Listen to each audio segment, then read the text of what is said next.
Hey folks. Hey. Welcome back.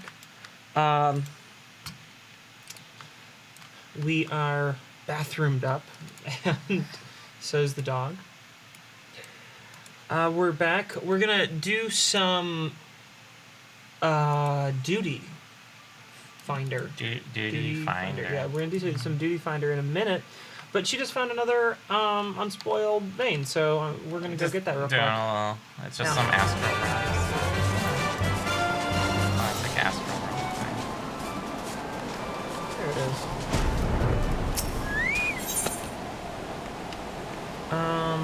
Yeah, I'll use Sharp Vision 3 to guarantee that I definitely get that. Yeah. And, get that dark matter poster. I'll get that astral rock. Which one should I take more of? Probably the astral. Yeah. I have no idea, but, it seems reasonable. Alright, so we just want to do duty finder, right? Yes. Yeah, everyone's going over here. So I am gonna switch my job. Your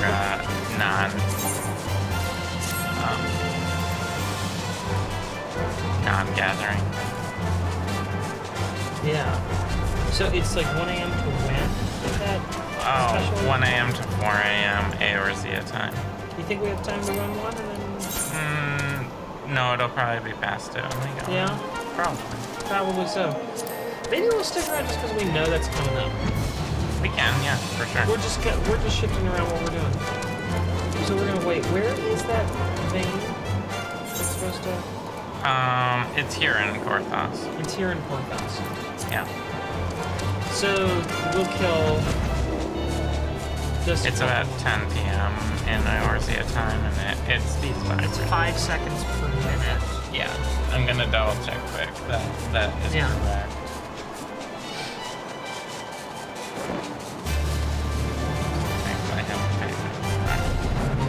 Korthos Central Highlands, it is 1 a.m. to 4 a.m. Eorzea time.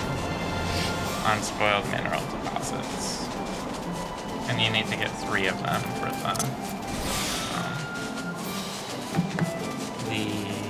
whatchamacallit.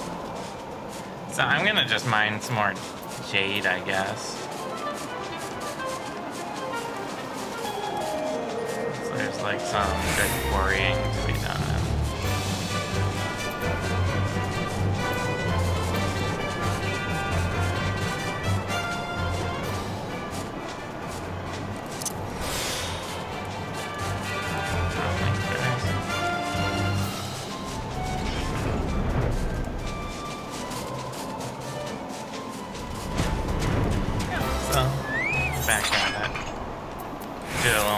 It's 10:20 p.m.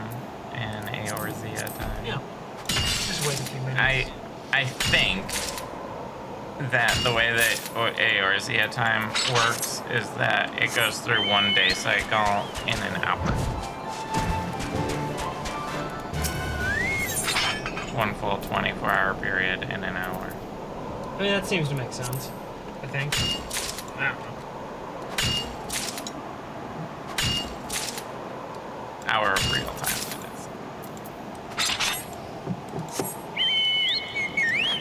Wait, Mac, I mean, we've been on me a lot today. I know. I prefer it. No, I don't like it. People judge my weird yellow outfit. Do they? Yeah. Everyone is judging it. You're judging it. Quest Whale is judging it. You know, maybe instead of gathering the jade, what I'm going to do is, like, actually gather up some of the elemental crystal things. Because you end up needing a lot of those. Yeah, but they're way more collectible, I think,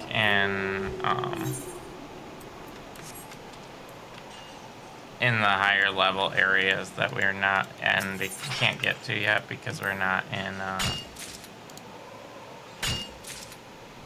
whatchamacallit. The MSQ hasn't advanced yet. Oh. No, I don't, but that's okay. The main story quest gets you into areas where you can get more crystal. You get more crystal later, okay. Pretty sure. I'm gonna hold you to that. Alright, if I'm wrong, yeah, I'll just judge you. for my yellow outfit. Like, it gave me very bright yellow clothes. It matches my carbon. It did give you very bright yellow clothes.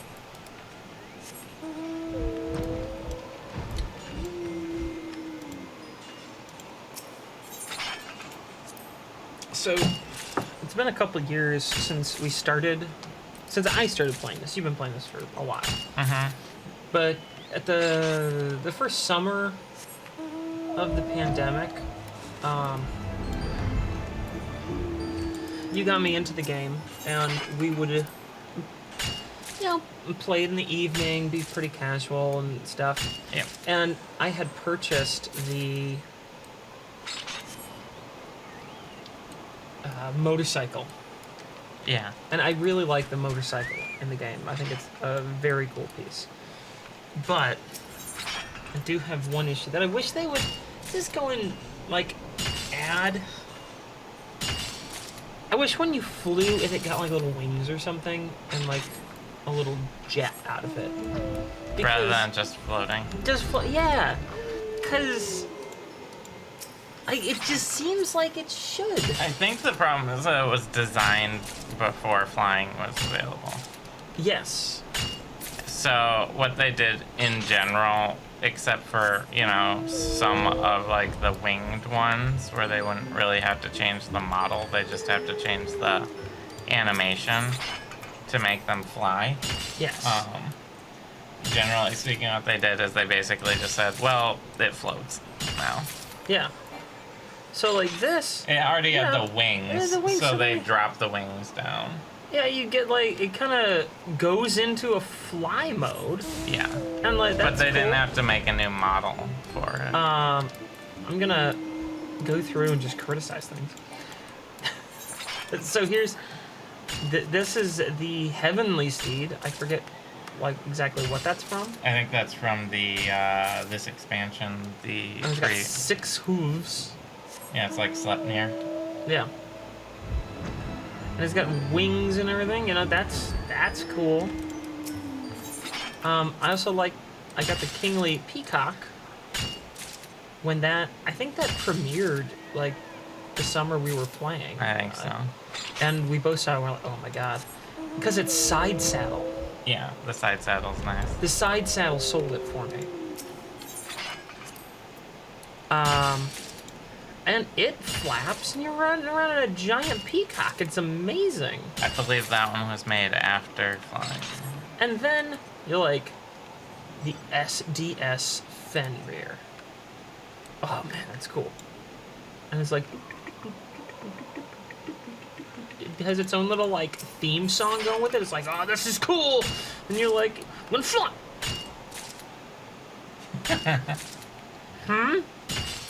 I don't know. It has its own charm to it, if I'm honest. I would love for like a rocket, like the exhaust pipes here. You have a lot of them. You just have some flames come out of it or something. They at least made you kind of. This is the neutral position. Yeah. This is me actually aiming downward right now, so I'll fly downward. But you're a little bit of. Like, your natural state is a slight wheelie. There is one old, I mean, if you want, why is this mount able to fly? Oh, no, I know the one you're gonna go to. And... No, look at it. Yeah, I knew that was the one you were gonna go to. And look at the whiskers! Look at the creates like this aerodynamic flow. It runs through the air. But like the whiskers float and everything, and it kind of works. I see the SDS Fenrir.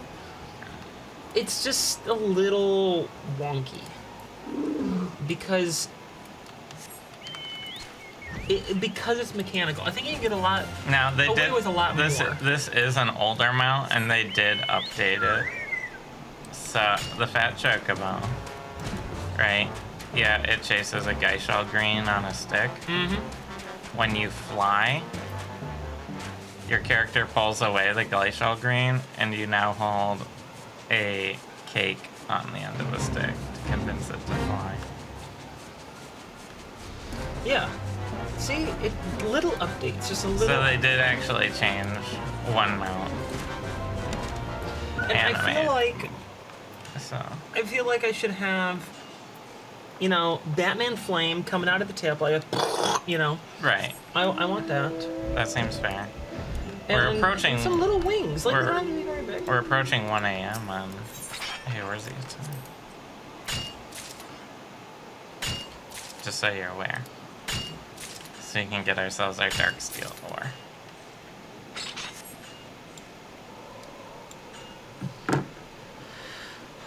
Coming up on 1 a.m. And it's 1 a.m. and nothing happened. There it is. Actually, that was really close.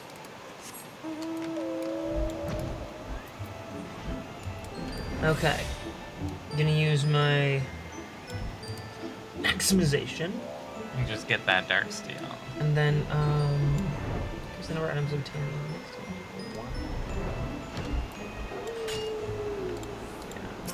I don't have any other way to really Up the, Yeah. So there's Gregarious Worm, Dark Steel. So get the Dark Steel. I'm just gonna go with. just getting dark steel. I'll get one more Gregarious Worm because this is rare. Once you make sure you get that dark steel. Yeah. But then I'm going for Dark Steel. Get the Dark Steel.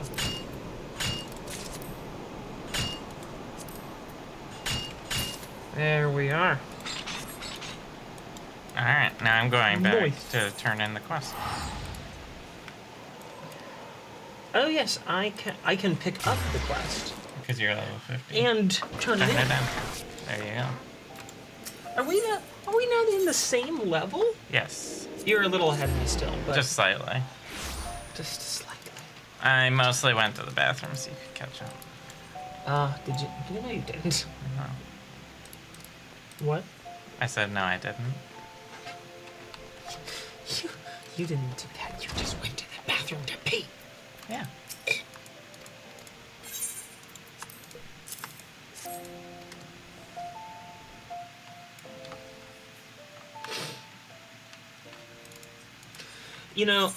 Isn't there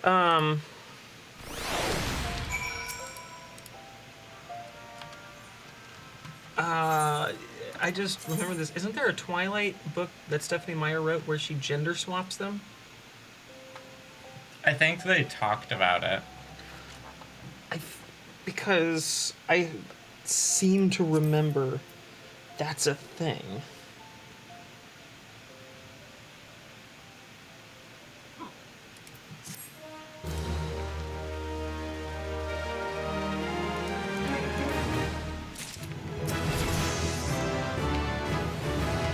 Yes, Life and Death by Stephanie Meyer.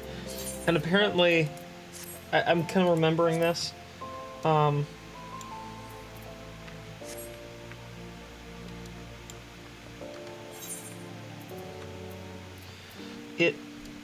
lot of people were like, because the main character is still written from the Bella perspective, and now it's like Bellboy. Bo Swan. And apparently it's just like the most teenage boy written by middle-aged woman perspective possible. Sounds fantastic. Where it's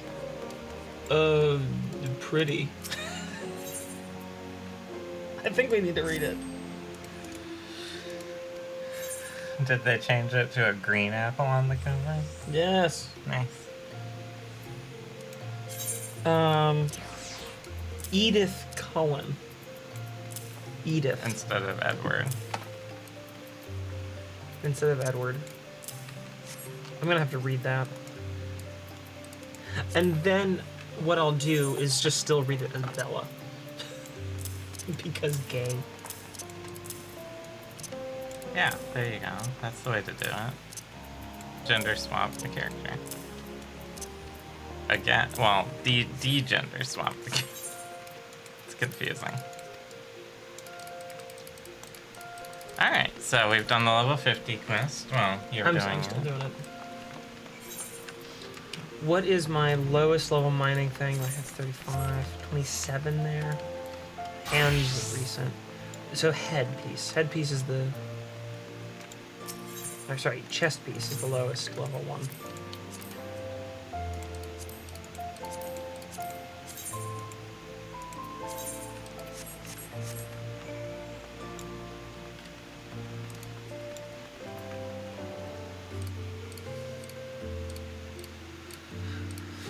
Oh, I forget what the story here was. Oh, there was like a competition between you and White Gully, basically.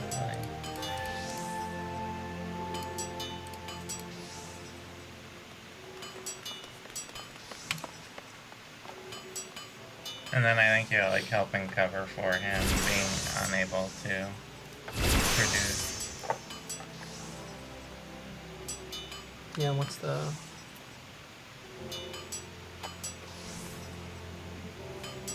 Do you want me to put it on you if you're actually going through it? Oh yeah, this is Wide Gully's dad, right? I think so. Yeah. Yeah. Side adventuring mining quest? That's the one cutscene I'll stick around for. Yeah. And they're all cheering over a glinting rock. Glint, yeah! Oh yeah, that's the good stuff. the like overdone smile is so good there. Ah! We're hardly here to question your ability, though. I find myself wondering as to your motives. Why did you bring the ore?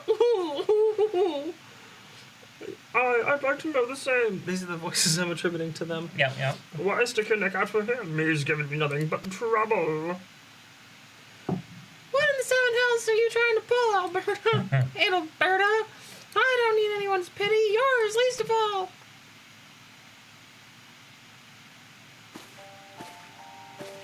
I'm not here to give you my pity, but to clear up the misunderstanding between us. I just hope that these are actually voice acted and you're talking over them voice actors because you don't have your headphones on. No, I don't. Misunderstanding. It has to be the squeakiest voice I can muster. Is it? No, there's no voice acting. Oh, We're gonna. dang. Listen to me, Deep Canyon. I never wanted to become Guildmaster. The responsibility was thrust upon me, and there was naught to be done for it.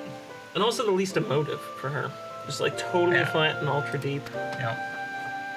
She's inhaled a lot of coal dust. Being bandied about for the position, my first instinct was to take myself out of consideration. I spoke to the Guildmaster in private, you say, but it wasn't to connive against you. It was to give up my claim. You expect me to believe that? I can't keep doing this. So there's like this big blow up. A big succession issue with the guild. Like, because why? I think his dad. Deep Canyon was. His dad was the guild master. His dad was gonna be Guildmaster. Right. Or was in contention. And then it was given to Adalberta. Even though she didn't really want it. And then there's been this like big beef. And then Wide Gully was Got like. caught up in it because Yeah. And then Ego. Yeah.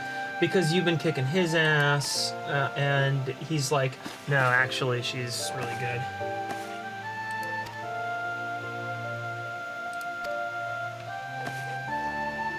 My dog is working upstairs. I want my hair to be able to do that all on its own. Look at. like Jessie from Pokemon. Yeah.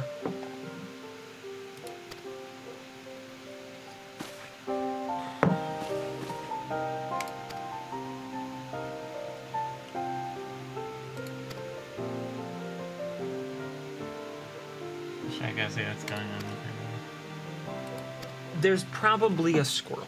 here? Or the mail's getting delivered. Well, I can hear where she's barking from, and she's barking from our room, Out the back. which means that she's looking at like a squirrel. Or Stinky and Stinky. Yes, our neighbors have 2 dogs that we call Stinky and Stanky. They run around Their the yard and names they aren't smell bad actually Stinky and Stinky, but that's definitely what we call them. because they smell awful, and they are always in our yard. Yep.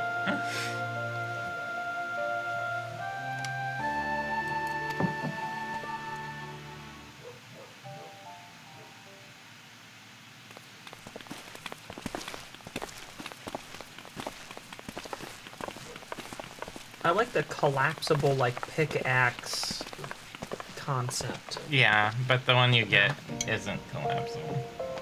The blue one. Really? Because like the one that you have now is. Yeah. So the blue one isn't? No. The improvement is worse? Technically, no, because an actual pickaxe that now has 2 hinge points for failure would be way worse. Magic. Magic. Tech. Okay, so I don't even have like a chest piece choice here. I think it's then my headpiece that's the lowest. I think. And that's not my gloves. Who knows?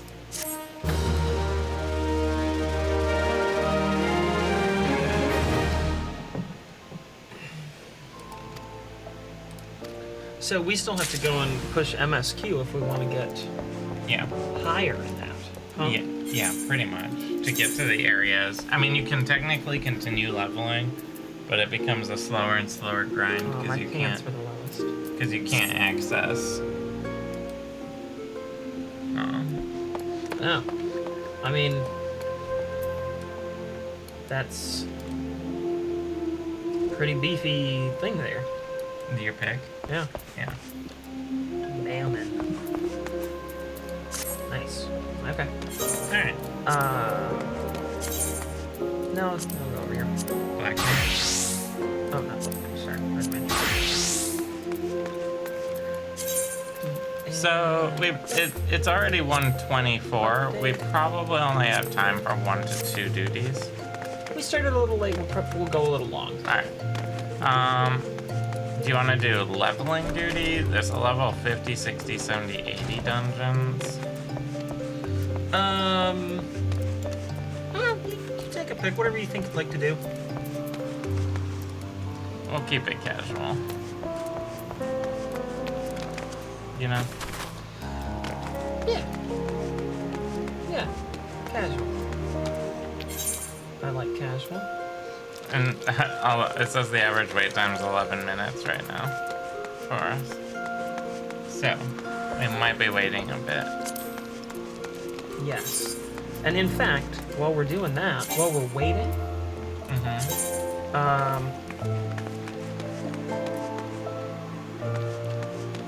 since I can't really progress mining all that much farther right now, can I? Until we level up. Yeah.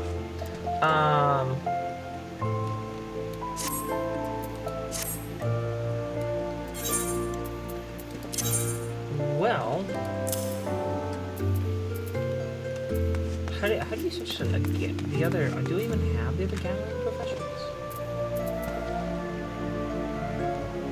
That's Botanist. So you botanist, just and then- equipped it. Yeah. I just didn't know what it was. You're naked. You're not naked. I'm not naked now.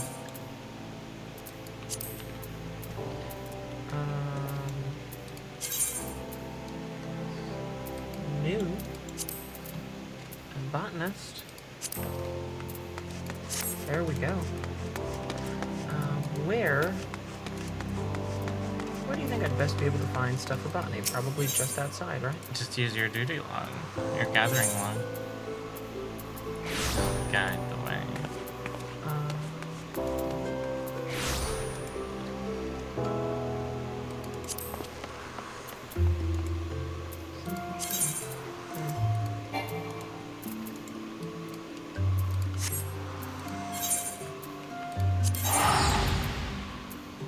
Wait. I just went there.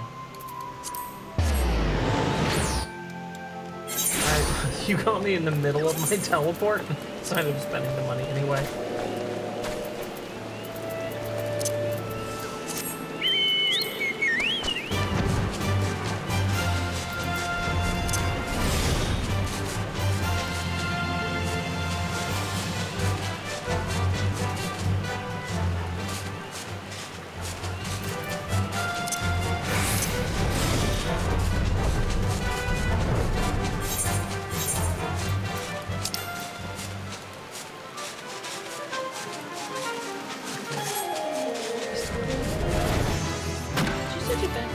Oh, yeah. Sneaky?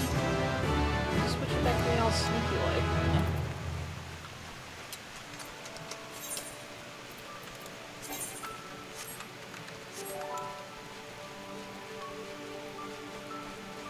Is it, yeah, the mature tree. I haven't done any botany. So this is all new. It's basically the exact same as mining.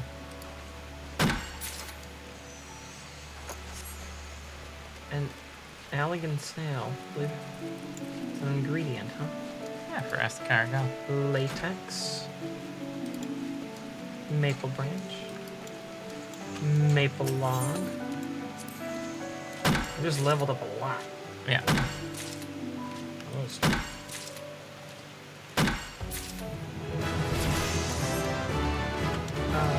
Arbor pulsers. Okay, I'll have that. Increases the chance of obtaining hundreds. Alright, so. It's the exact same. I know that latex is one of my things that I have for. I can turn that in as a gathering thing. Mm-hmm. So I'm gonna get some latex.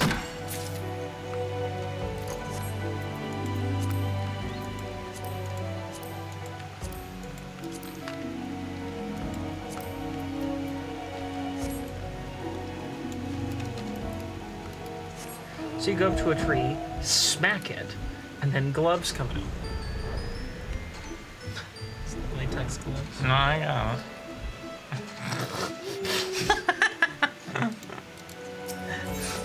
Ow. Sorry, I thought that would be funny.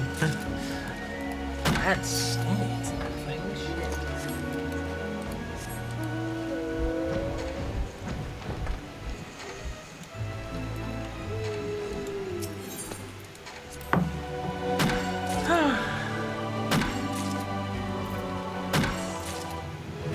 I'm number 31. I'm number 40. Wow. So in Final Fantasy, it seems like, in my experience, there's basically very little like looting of mobs you kill. There's very little of that. To a certain degree. When you start getting into some crafting, you'll need to grind some mobs. So, like when you're doing like the clothes making one, Yeah.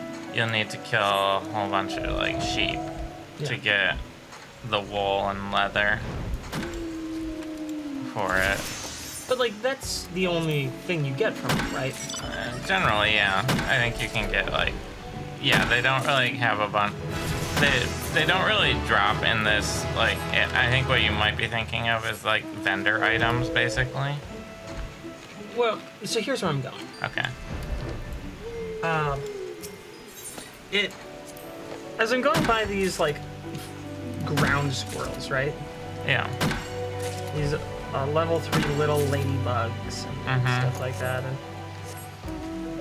in a lot of MMOs that we've played over the years, the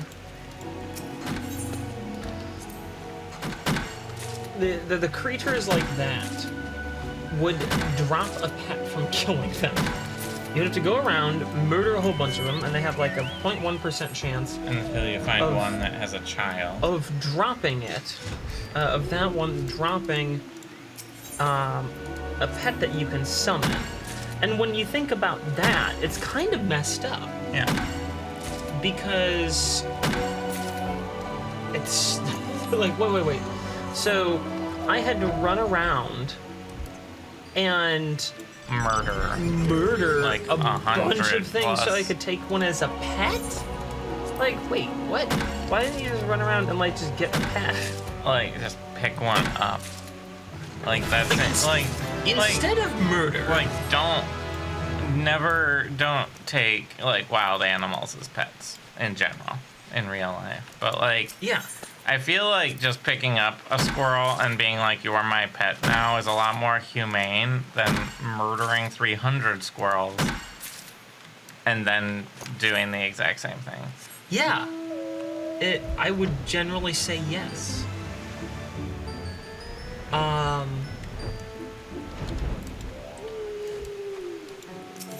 I would rather not do that. Mm-hmm. I would rather not kill, like, a whole bunch. It's just it was so weird to me how so many MMOs, but the one I spent the most time on was World of Warcraft. And there would be a lot of times where you're running around trying to get a pet. I remember a particularly desirable one. And we're just gonna choose to ignore that Soria murdered 2 bullets and then took an egg to raise as her own kid. Well, they were attacking you. They did actively attack us. And the egg was sort of left to die. It was abandoned. Yeah, And I made that clear. that is true. That Because it was a run to the litter, basically. it needed help and it wasn't going to get it. Yeah. So, I spent a lot of time running around in WoW, and there was a particularly desirable, was it like a emerald whelpling? A little green dragon. Yeah. Pet that There's you got. also like Azure and like all of the whelplings operated on the same basic thing, where you had to kill a whole bunch of them. You had to kill a whole bunch of, specifically of the babies, the whelplings. Yeah. And then get lucky that one of them would be like, my corpse isn't fully a corpse, I guess?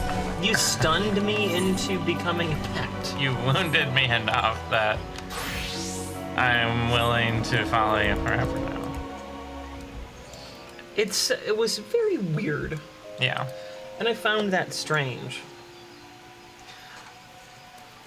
So I sort of like that all of the pets that you can get in this game don't come from just mindlessly It's like, grinding by killing the things. it's like I'm digging in a rare mineral spot and there's like a little earth elementally larva guy. Right. And you're just like, oh, hi. And it's like, "Gagadaboop." And then you are like, I'm your mother now.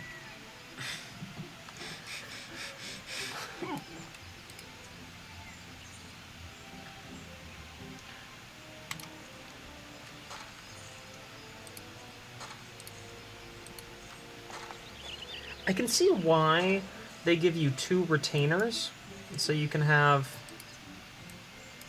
more storage space between the 2 of them. Mm-hmm. You can also pay real money to have even more retainers.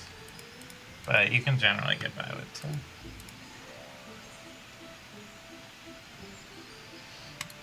Just trying to gather materials. Yeah.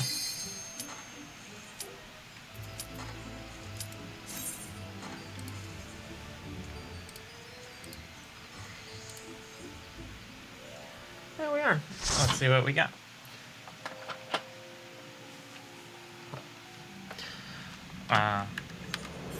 Copper bell. Kind of a fun one. And hey, we actually know what to do here. Uh-oh. What? We know what to do. I mean, kinda.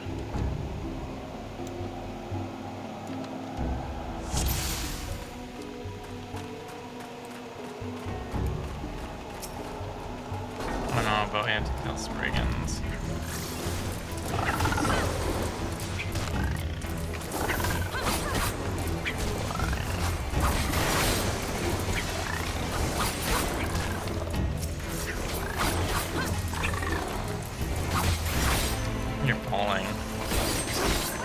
mean, I'm pulling it away from the tank. But it wasn't like some stray random one that hadn't shown up. It was attacking. No, I'm saying like you're pulling aggro. Oh, whoops. That's the tiny key. It's so tiny. Yeah, that's why we missed it. Well, they're playing Marauder, so that's sort of an off-tank role. I like that we have this bunny guy just in Titus outfit. It's not even just like Titus.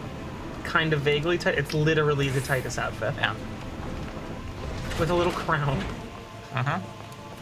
That guy's got stuff. I think we should tell them that we like your style.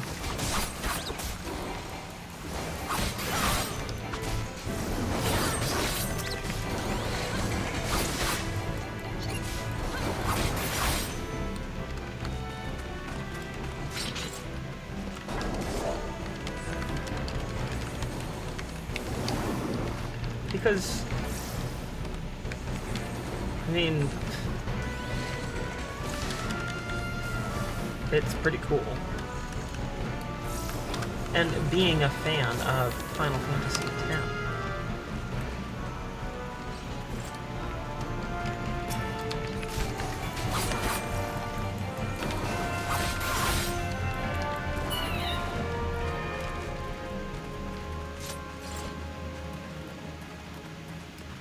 Ore Mora.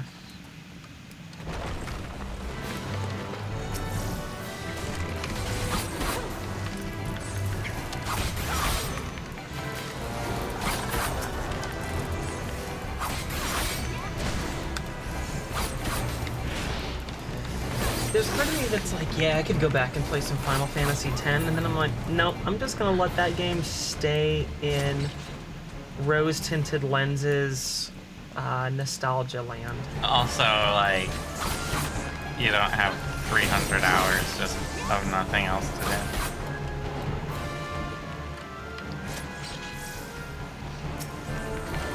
Because, you know, JRPGs take a lot of time. The games that we typically play, nowadays, we play a little bit of this off stream, not a ton. And Destiny off stream sometimes too. We play Destiny off stream more, partly because of the structure of Destiny. There's like more weekly push to do things. You know.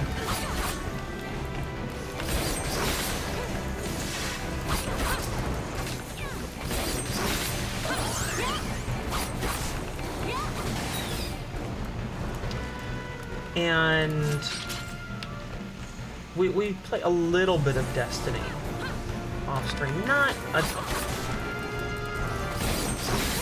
And then with the little bit of time left, I'd say maybe we spend like a total of 10 hours a week playing games outside of stream. Just, yeah. Yeah, in our spare time, you mean? Yeah, we probably spend about 10 hours a week. Yeah, total. Yeah. We get like an hour and a half a night on average. And sometimes we take a break day where we're like, yeah, we're going to just play some games today. And when we get those days, if we're not playing Destiny together or this, usually what we're doing is you'll play Crusader Kings 3 or Stellaris 4X games / Grand Strategy. Yeah, and I'll play like Civ 6. And I also will play quite a bit of Stellaris, less Crusader Kings 3. Yeah. I really like enjoy the game, but I also get like hyper focused and a little stressed about it. So it's not always a good game for me to play. I've hit the point with Civ 6 now, where I've played so much of it over the years, where I have played through challenging games with basically every Civ. high-quality Civ. Yeah. There are some bad Civs.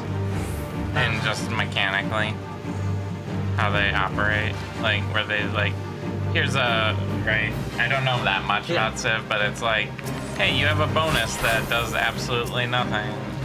So Or at best, or even worse. there are kind of these tiers of civs, right?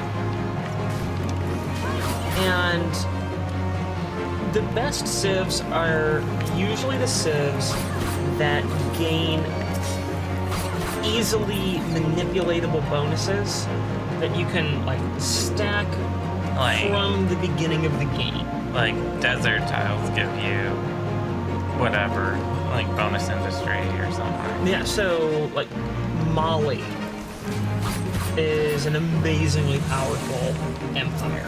I mean, super powerful empire.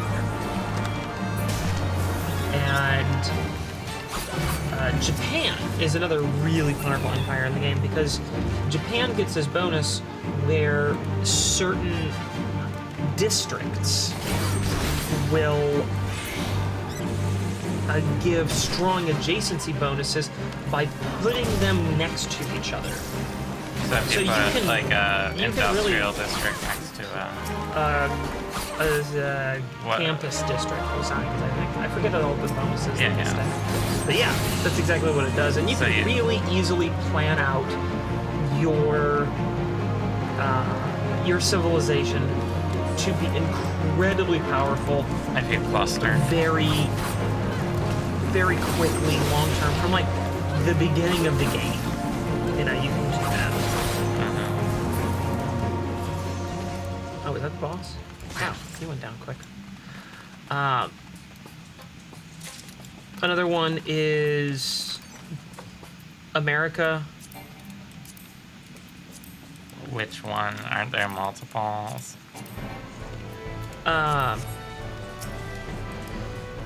Teddy Roosevelt is the America in this one. There's two different versions. There's the standard Teddy Roosevelt, and then there's the Rough Rider version. Right.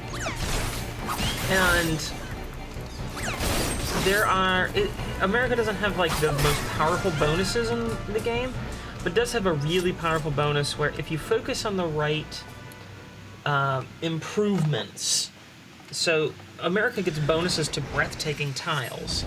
So if you build the Preserve, which is a special district, and it can increase tile appeal, and what it says is you get more resources by not improving these tiles around that district.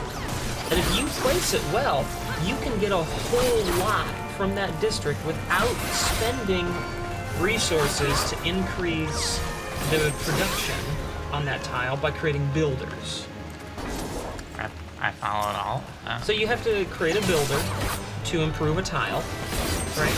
Okay. And because the ability of the Preserve is that you can gain bonus resources from unimproved tiles around it. It means that you actually improve all of the tiles and what they're doing without spending the resources on creating a builder to do anything. So you're getting these passive improvements to all that without spending resources creating builders to do that. So you get ahead by doing less. Gotcha. Which is really, really good.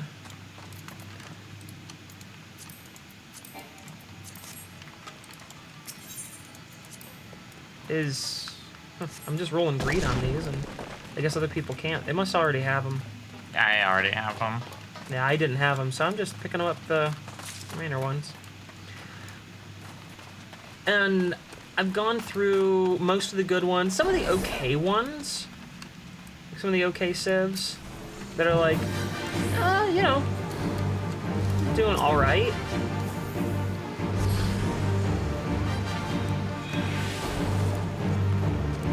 Don't kill the blasting man. Yeah. Because you need to let that go off, right? Yeah. Like that. Like that.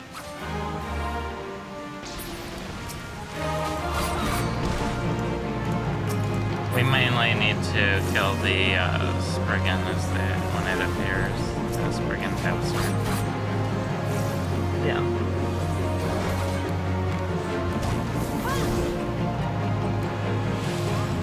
Just trying to build some of my abilities up and hold aggro. Well, you got the spray him pretty quick. Yeah. I mean, I kind of think this is a cool fight because of how asynchronous it sort of is. Like, it's not... Yeah, I don't think they're vertical yet. So, I've gone through a lot of the really good ones that, if you play them well, they have super strong, powerful advantages. Peter the Great for Russia, it can be really, really broken if you make a religious-based civilization.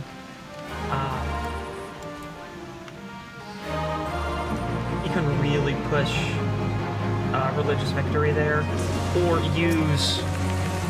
No, they're doable.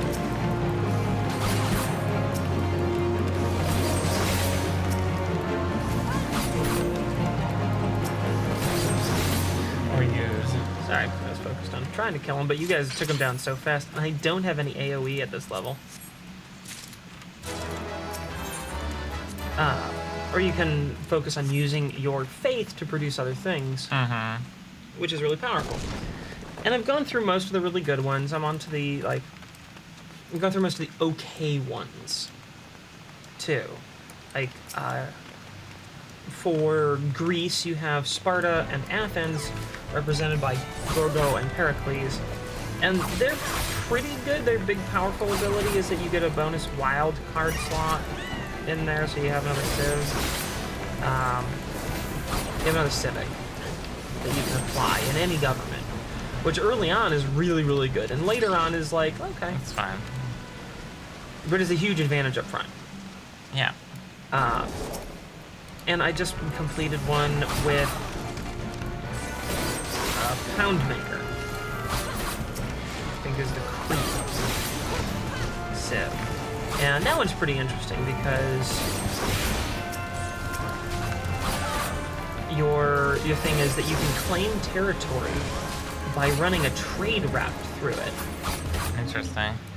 So you can use trade routes to like go grab territory, and you get some bonuses to trade routes.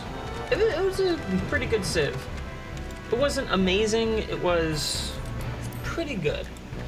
And I've gone through all the like pretty good ones, and now I'm on to these ones just suck. And like, they just aren't good. Like Netherlands or something. Netherlands it has some abilities, but most of it just kind of sucks. So your big ability is that you get major adjacency bonuses by rivers. But that also means that your cities are just like whatever if you're not by a river. So that means you have to like place your cities by rivers all the time. And those positions run out fairly quickly. Would you say that sort of like the mediocre civs have abilities that are dependent on random map generation as opposed to a good one, which is like it's innately good and can be used in almost any situation? Yes. Yeah. Is that sort of the difference? Yeah, the really good ones, except for Peter the Great, Russia, the really good ones don't depend on certain map random generation so much. And they allow you to build, if you build properly, then they're super powerful. Like America and Japan, for example. Like, because if you build properly and you manipulate their... I'm gonna give it to Titus. I'm gonna give it to Titus. Yeah, go Titus. So if you build properly, you can win. You can win the game fairly easily if you build properly. But the ones that are just okay rely very heavily on tiles that aren't great. So take for example. Quick side question. Yeah. You want to do another? Well, it's almost 2, and it's gonna be like a 15+ minute wait to even get into a dungeon. Oh, well, let's do one more. Okay. Yeah, we started late, so we'll go a little longer. So Peter the Great, with Russia. So Russia, Mali, and then there's one other one. Is it Ethiopia?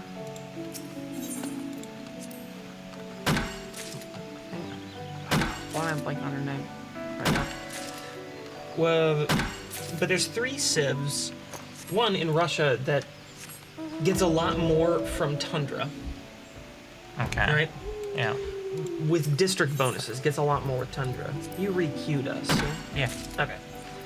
Didn't And you say that one of the more boring ones was like Canada? yeah, and I'll talk about that.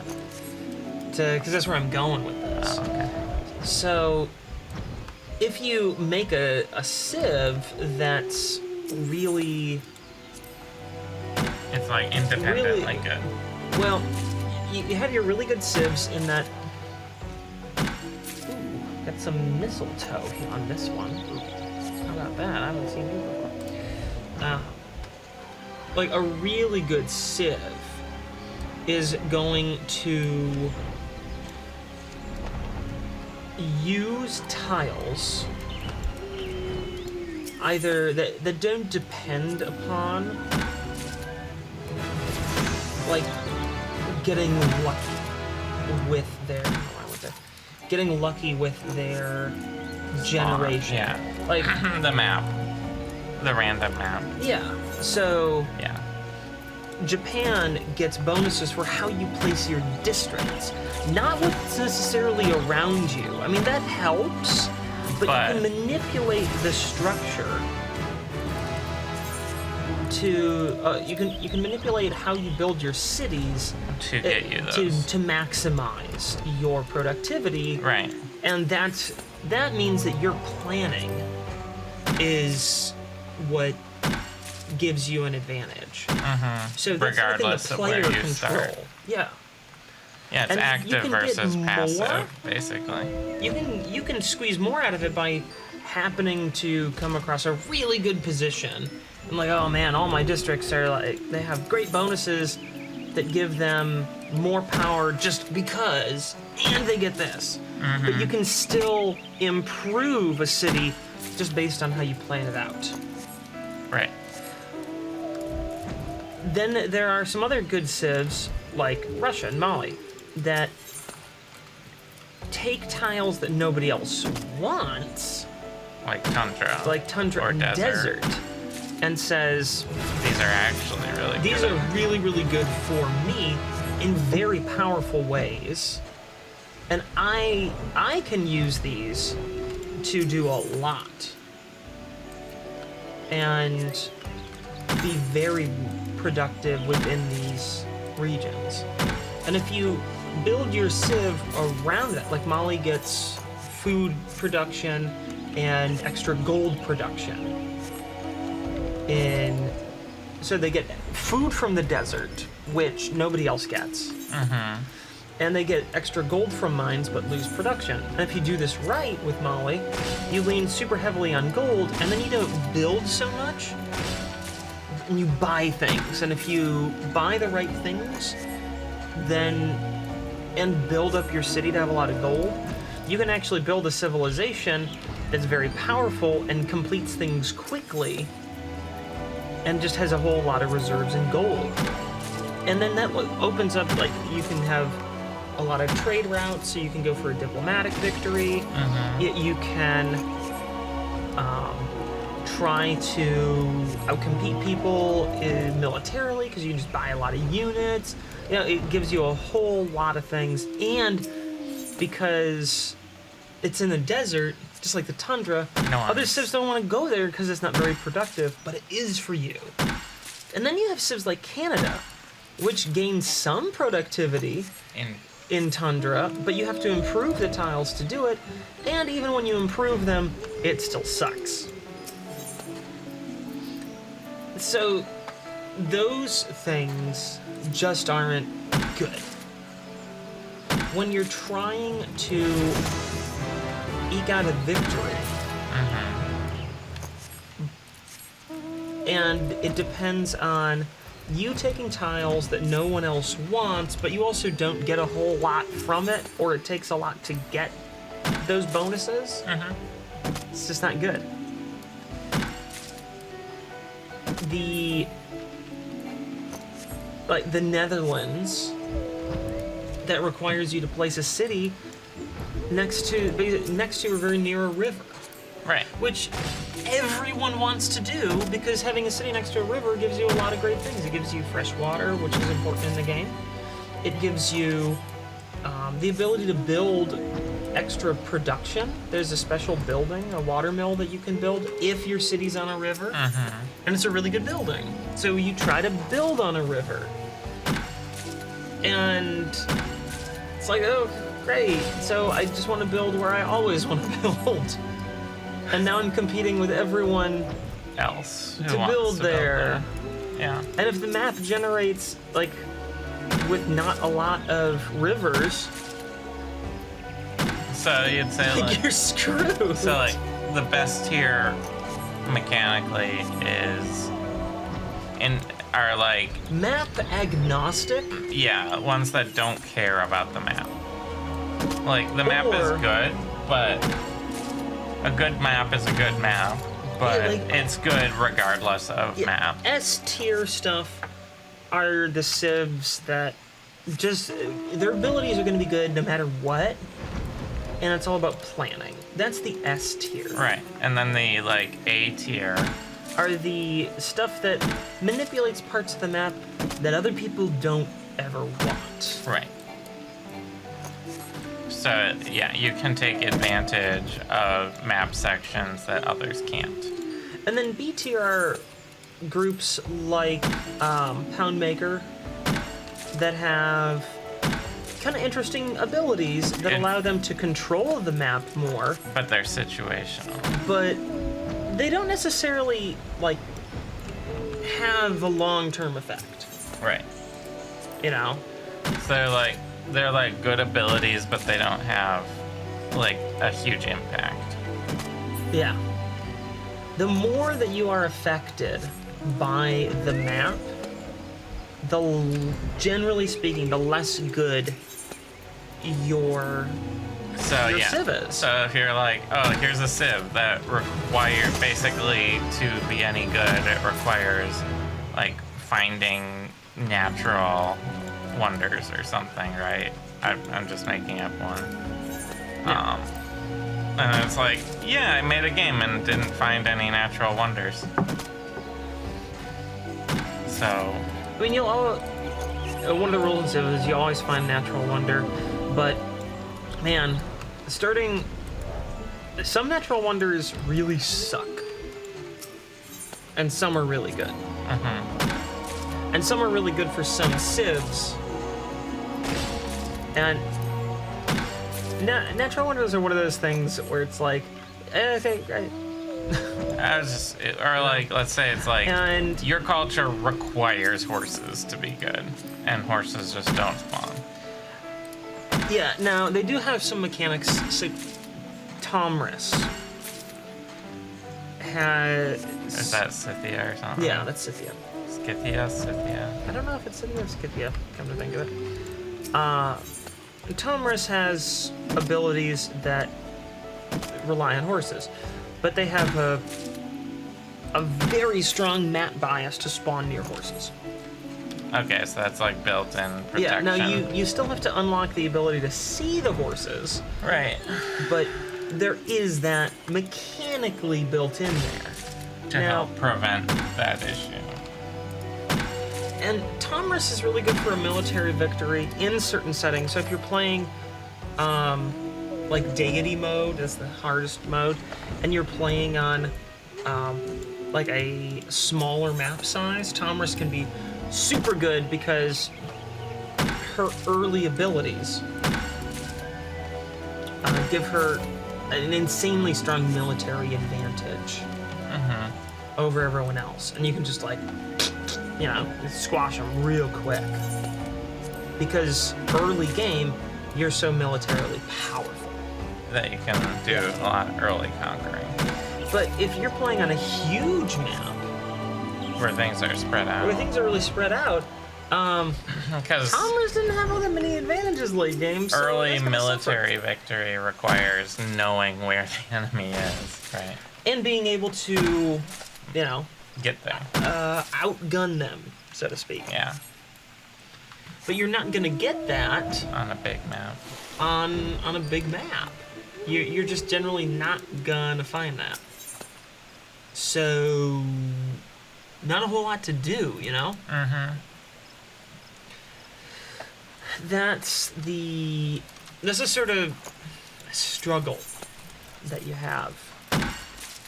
So some civs can be pretty good in certain situations, and they're really bad at others. And some of your like S tier civs, they can be taken out by lower tier civs just because they have different advantages at different points in the game, and depending on the game you're playing, you can shift around.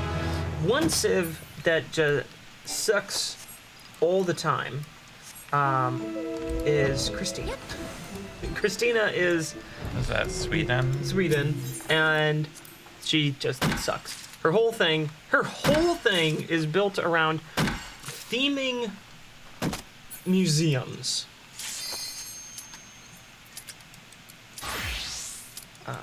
Neat. And go to red mage, equip set, and guns. And you don't get museums until quite late in the game. So she's just like completely useless until late game. Yeah, and even then she's like super useless because her abilities rely around theming things, and theming, it requires a specific set of artifacts and paintings and stuff. So if you want to theme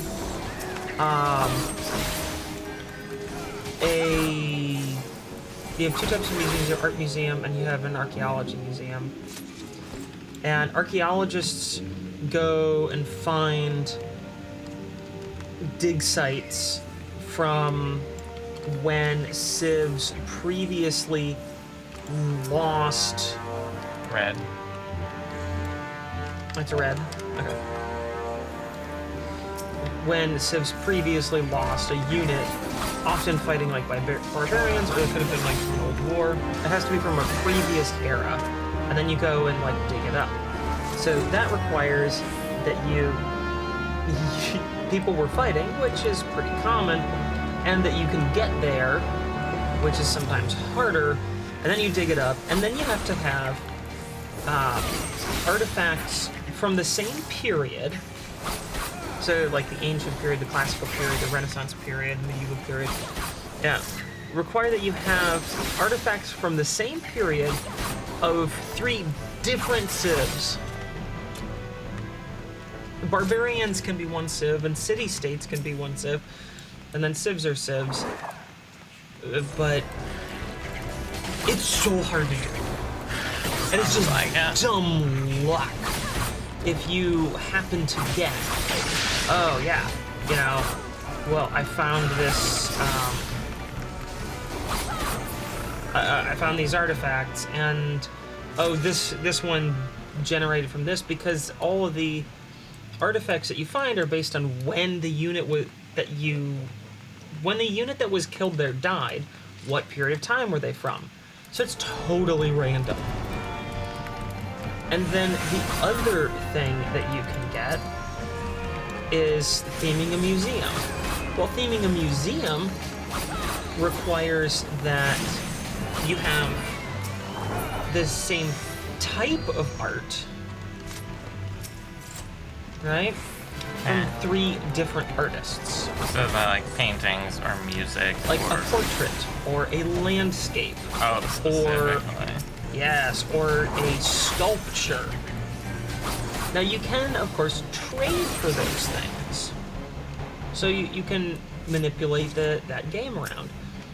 And people might be willing to trade you, but if you're Christina and let's say you're in a multiplayer game, no one wants to trade with you because they know like that's what you're gonna win. So you have to actually rely on incentivizing them to give you something. And if you're playing against AI, then you're relying on the AI to actually generate anything. And by the time you get here, it's like such a mid-game ability, and you have to win through cultural influence and tourism. And your culture and tourism have to like dominate the rest of the globe, right? It's just, Christina's terrible. It's such a bad Civ.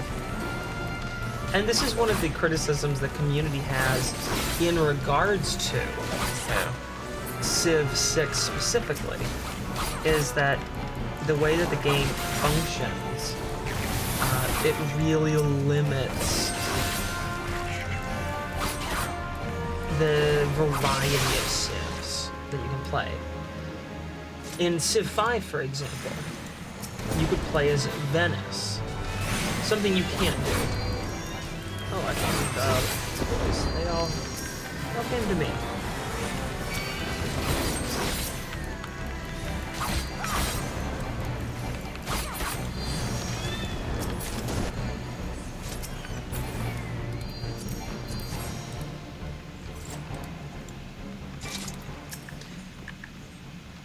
They all just showed up on me.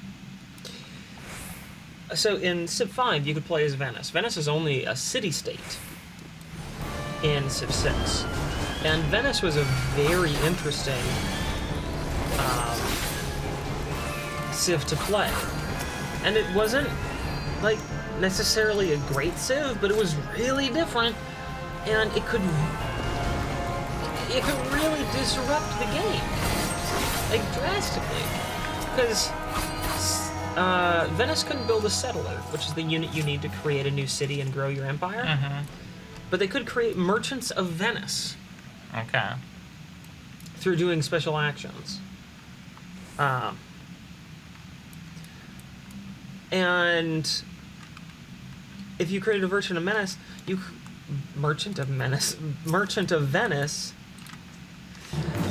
could buy a city-state. And then you own that city-state and become part of your empire. So you would eat up city-states rather than build.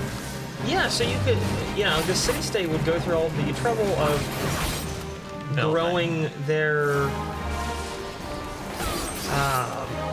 production and everything, and then you just go buy them.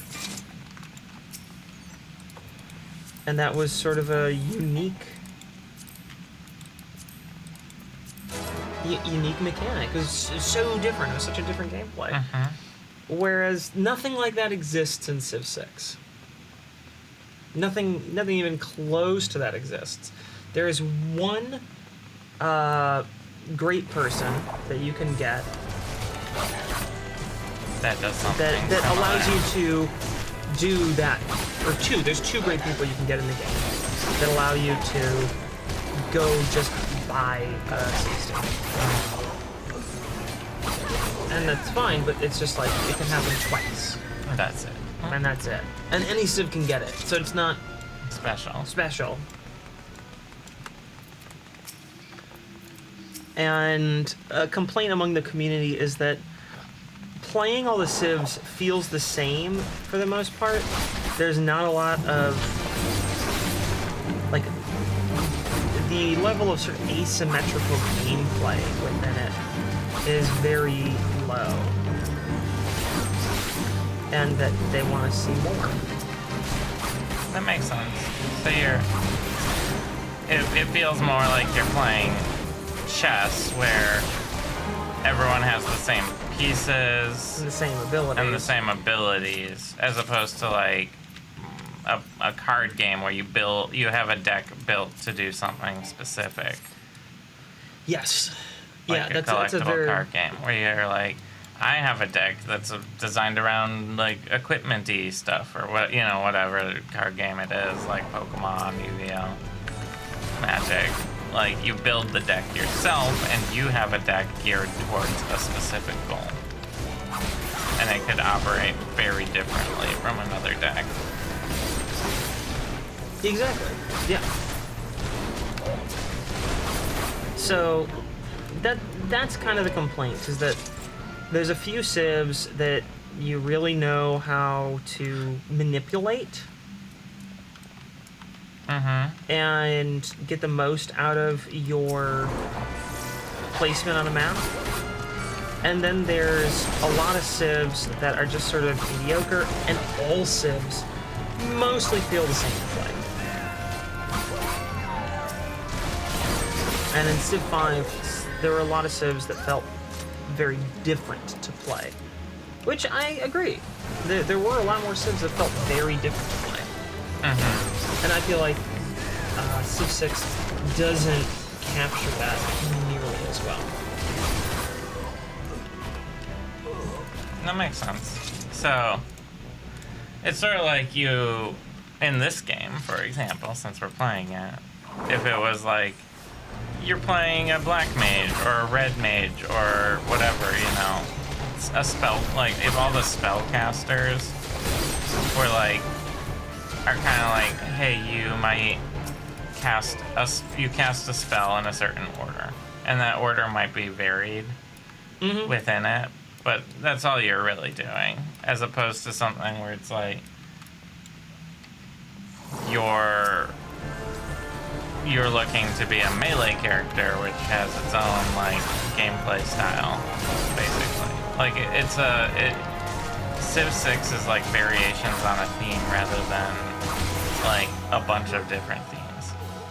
Yes. Yeah, absolutely. Which hurts its like long-term replayability. And it's not that you can't do. And some people to just play the same game over and over. And obviously. I put a total ton of hours into Civ 6. I really like the game. But that is one of those limiting factors that I completely agree with. That's a totally valid criticism.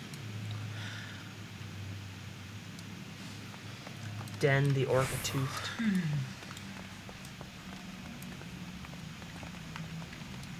Huh? Defeat Den the Orca-toothed is what we gotta do. Oh, yeah.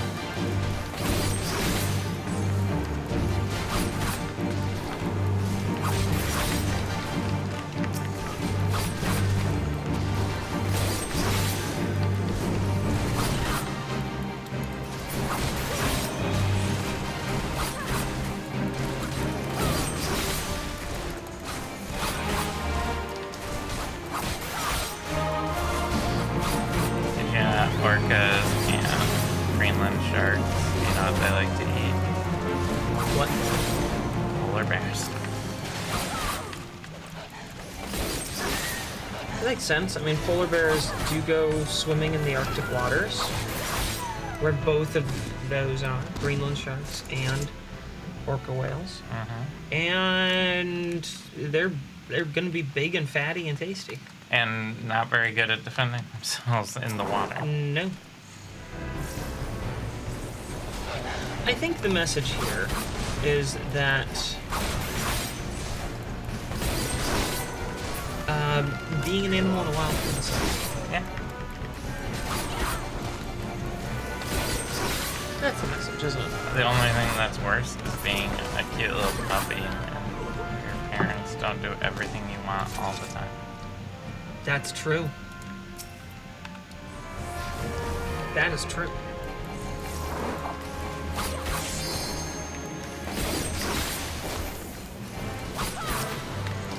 I've been a little that has parents that don't do everything I want them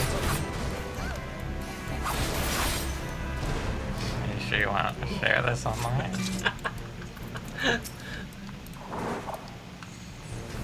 There's just no shame in this.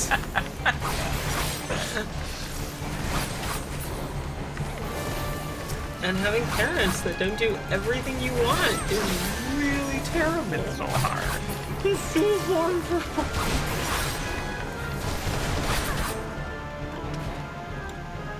So yeah, just burn them down, right? Oh, yeah, absolutely. Alright. 100%.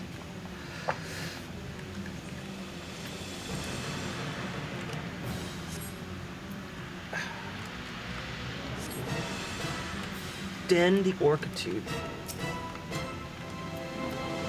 Suck it, Den! Yeah, I'm coming for you, Den. I'm coming for you. With, like, my 3 abilities. Because we're level... What are we capped at? 18. Yeah.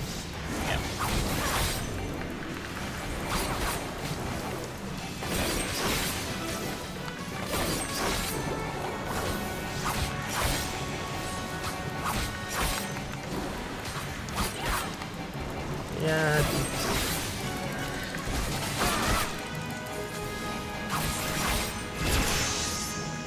Challenge on feeling lucky is bonus for increase. We're doing, it's like a daily 3, do 3 roulettes. Oh, didn't even know that was a thing. Yeah, I have a tank.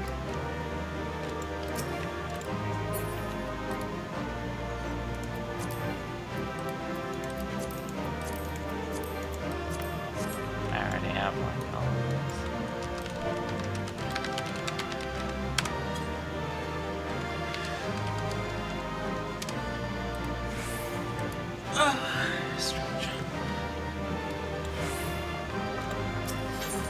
That was good.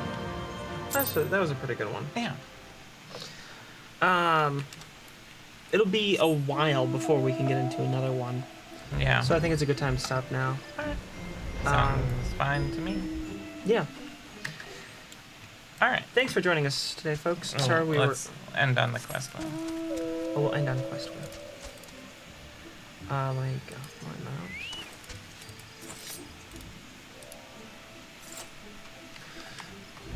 Thanks for joining us today. Yeah, sorry we were a few minutes late in getting started, but we went a little long to Try and make up for that. try and compensate. Yeah. We are. Why is there a lot to compensate for? There is.